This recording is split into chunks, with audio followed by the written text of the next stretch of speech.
મંડે એમાં હાસ્ય રાજીવ મણિયારને પ્રણામ ને જય જીનેન્દ્ર.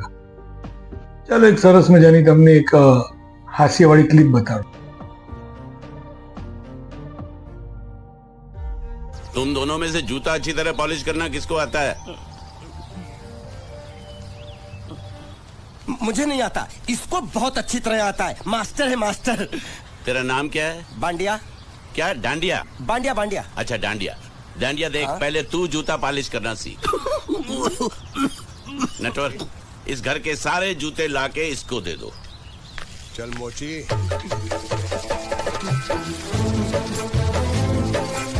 इतने सारे जूते अगर मैं फुटपाथ पे पॉलिश करता तो इतनी कमाई होती कि एक हफ्ते के अंदर मैं एक नाव खरीद लेता.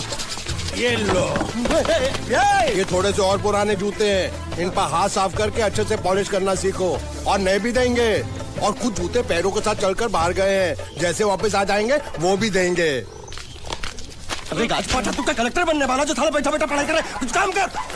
नहीं नहीं नहीं, ऐसा नहीं चलेगा. जिसको जो काम दिया उसको खुद ही करना पड़ेगा, और वो भी दिए हुए वक्त पर.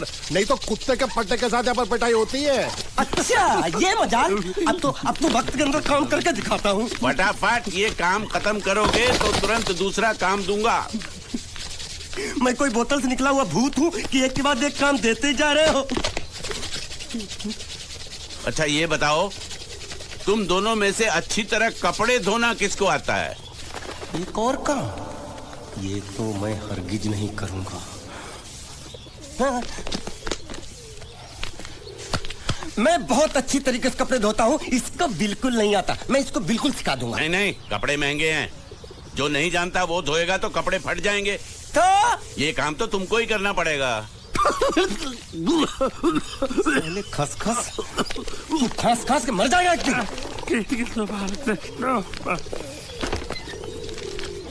धोबी घाट किधर है?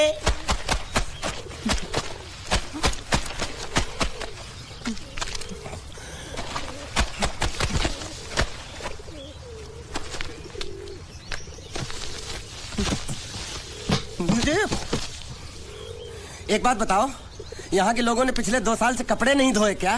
ए, फालतू बातों में वक्त बर्बाद मत करो. बाकी लोग भी अपने कपड़े ला रहे हैं. हाँ, लाने दो. पूरे घर के कपड़े लाने दो, और पड़ोसियों से भी पूछ लो, उनके कपड़े उनको भी लाने दो. ये सस्ता और अच्छा साबुन है, इसलिए इतनी मजदूरी करवा रहे हो.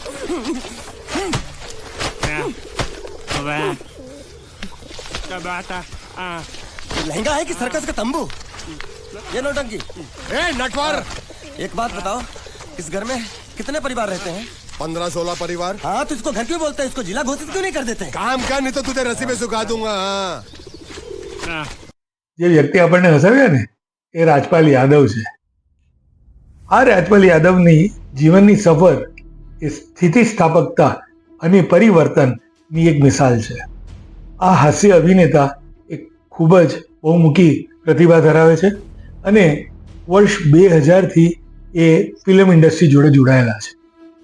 રાજપાલ એક સાધારણ પરિવારમાં એમનો જન્મ થયો હતો અને શરૂઆતથી જ એમણે સામાજિક અને આર્થિક પડકારોનો સામનો કરવો પડ્યો હતો.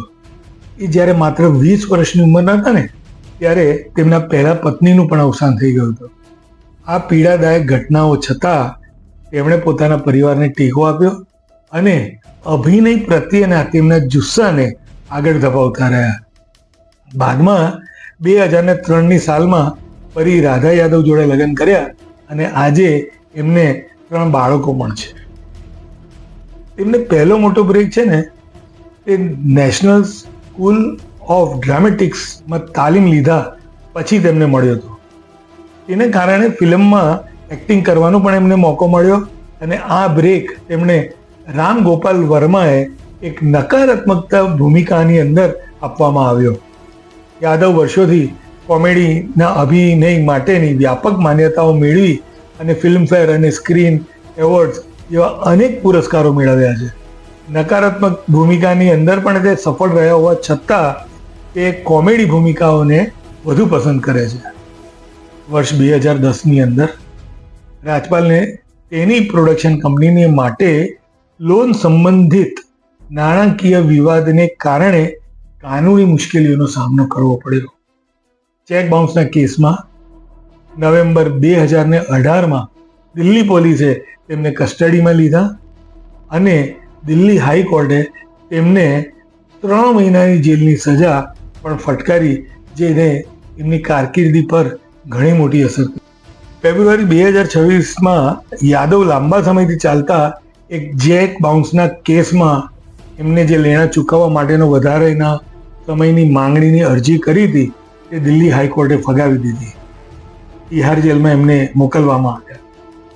વ્યાજ અને દંડના કારણે ચૂકવવામાં રકમમાં સમય જતાં લગભગ 9 કરોડ જેટલું દેવું થઈ ગયું.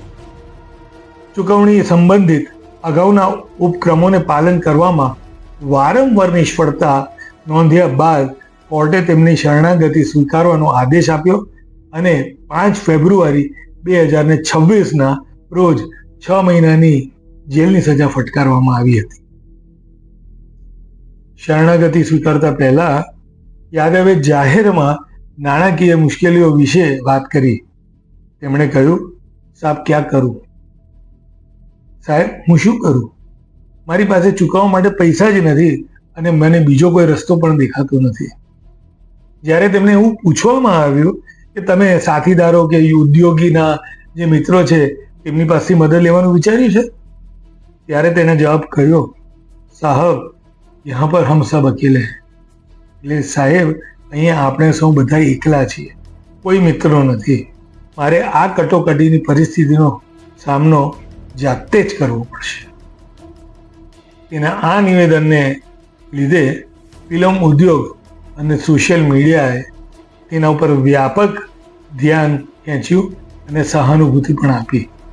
અભિનેતા સોનુ સૂદ એ યાદવજીને ટેકો આપતા એવી જાહેરાત કરી કે આગામી ફિલ્મમાં તે તેને ભૂમિકા આપશે અને ભવિષ્યમાં એ કામ કરી શકે માટે એડજસ્ટેબલ રકમની ઓફર કરી. સોનુ સૂદે આ પરિસ્થિતિને વ્યવસાયિક સમર્થન ગણાવ્યું અને ફિલ્મ ઉદ્યોગના સભ્યોને પણ સાથી કલાકારો દ્વારા સામનો કરવામાં આવતી આવા મુશ્કેલને સમયે જોડે ઊભી રહેવા માટે વિનંતી કરી. તેના આ નિવેદનને લીધે ફિલ્મ ઉદ્યોગ અને સોશિયલ મીડિયાએ તેના ઉપર વ્યાપક ધ્યાન ખેંચ્યું અને સહાનુભૂતિ પણ આપી. અભિનેતા સોનુ સૂદ એ યાદવજીને ટેકો આપતા એવી જાહેરાત કરી કે આગામી ફિલ્મમાં તે તેને ભૂમિકા આપશે અને ભવિષ્યમાં એ કામ કરી શકે માટે એડજસ્ટેબલ રકમની ઓફર કરી. સોનુ સૂદે આ પરિસ્થિતિને વ્યવસાયિક સમર્થન ગણાવ્યું અને ફિલ્મ ઉદ્યોગના સભ્યોને પણ સાથી કલાકારો દ્વારા સામનો કરવામાં આવતી આવા મુશ્કેલને સમયે જોડે ઊભી રહેવા માટે વિનંતી કરી.